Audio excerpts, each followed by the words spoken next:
kunnafoni min bɛ di nanzarakan na o bɛna yɛlɛma aw ye todunkan na a bɛna lase aw ma seru sila maraka faama fɛ sabula kunnafoni sɔrɔbaliya o ye kunnasiri ye. Maraka faama ka journal banbara bɛna lase aw ma ka sababu ɲuman kɛ malizoom.net ye. Maraka faama i bisimila bi kunnafoniw bɛ cogo di? Bi ye araba ye juin kalo tile 12 san 2019 kunnafoni labɛnna fasiri jɛkulu ma fɛ a bɛna lase a balimakɛ Seyidu Sila maraka faama fɛ. Morikɛ Tarawele k'ale to suya kɔlɛ la kunnafoni bakurubaw filɛ.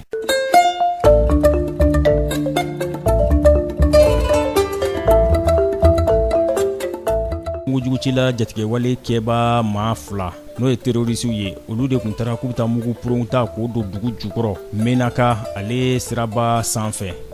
Centre du secteur privé n'a filɛ ACI 2000 la a ye bisimilali kɛ ntɛnɛndonya tɛmɛlen a tun bɛ kalanbolo fɔ tile 3 ko la ka ɲɛsin maamagoɲafɛnw olu dilanko ɲuman o lahalaya tamasiyɛnw ma.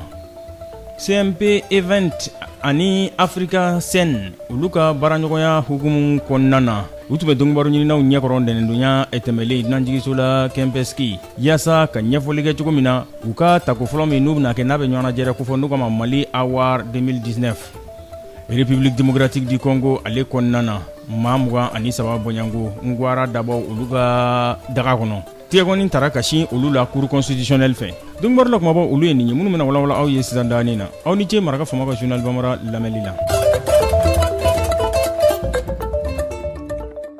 An bɛ bi kunnafoni di daminɛ ni kunnafoni ye mun sera an ma sɔgɔmada in na o de ye k'a fɔ ko mugujugucila jatigɛwale kɛba maa 2 n'o ye terrorisiw ye olu de kun taara k'u bɛ taa mugu puron ta k'o don dugu jukɔrɔ Menaka ale siraba sanfɛ. Nga u ka janjugu u ka janfa kɔlɔn u yɛrɛ binna kɔnɔ dɛ k'a sababu kɛ mugu in a lamagatɔw fɛ a purona kelen kɔni a y'o tigɛ kelen dɔ a ye o sen kelen tigɛ de k'o bɔnmɔn k'o wari ka bɔ yen a kun dabɔkun ye jamanaden kana bilalenw tɛmɛtɔ yɛlɛma wolomasiri taabaw tɛmɛtɔ a bɛ se k'olu daraki cogo min na a laɲini kun y'o de ye nka a labanna olu yɛrɛ de ka lajaba ma.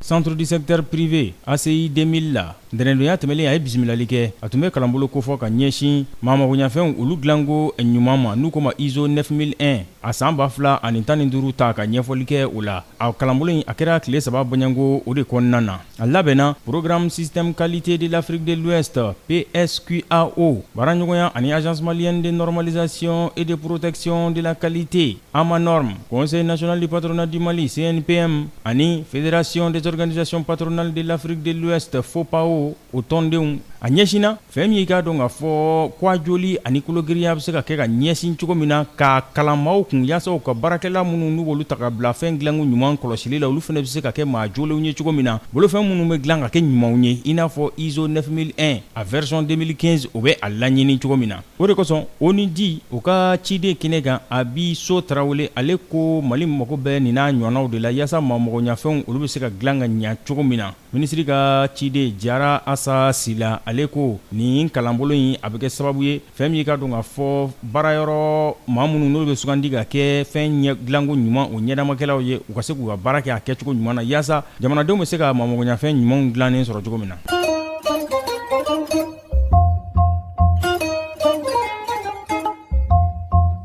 CMP Event ani Africa Scene bolodi ɲɔgɔnma baaraɲɔgɔnya o kɔnɔna na u ka ɲɛminaw tun bɛ dɔnnibaaru ɲininaw ɲɛkɔrɔ ntɛnɛndonya tɛmɛlen dunanjigiso la Kɛnpɛski Bamako yan nin nɔ ka lafaamuyali kɛ ka ɲɛsin maaw ma u ka jɔnjɔn u bɛna o min kɛnɛ fɔlɔ sigi ni u ko ma ko première édition Mali Award 2019 juin kalo tile 28 nata in Centre international de conférence de Bamako la CICB ka ɲɛfɔli ko la u yɛrɛ ka fɔla u ko Mali Award 2019 in ko dɔwɛrɛ tɛ dɛ ko nin ye ka lajali kɛ ka ɲɛsin maaw ma maa minnu n'olu y'u yɛrɛ yira kosɛbɛ u ka baara kɛcogo ɲuman na u ka baara siraw olu kɔnɔna na a bɛ kɛ lajali ye ka ɲɛsin olu de ma Mori Tarawele Radio Africa ale tun bɛ kɛnɛ kan ani Aruna Mbaye Fall CMP Event o tɔgɔlaw tun bɛ kɛnɛ kan Abu Gueye Africa Scene o tun bɛ kɛnɛ kan u ko laɲini ye o de ye a na kɛ juin kalo tile 28 nata san 2019 CICB ale kɔnɔna na.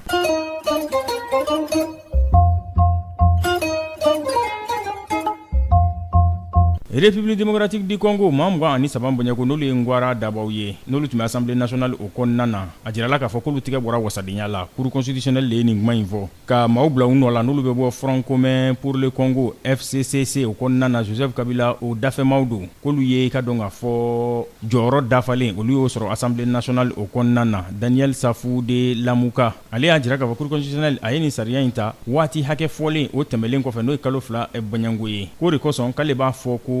a ka nin sariya in ko fanga foyi t'a la.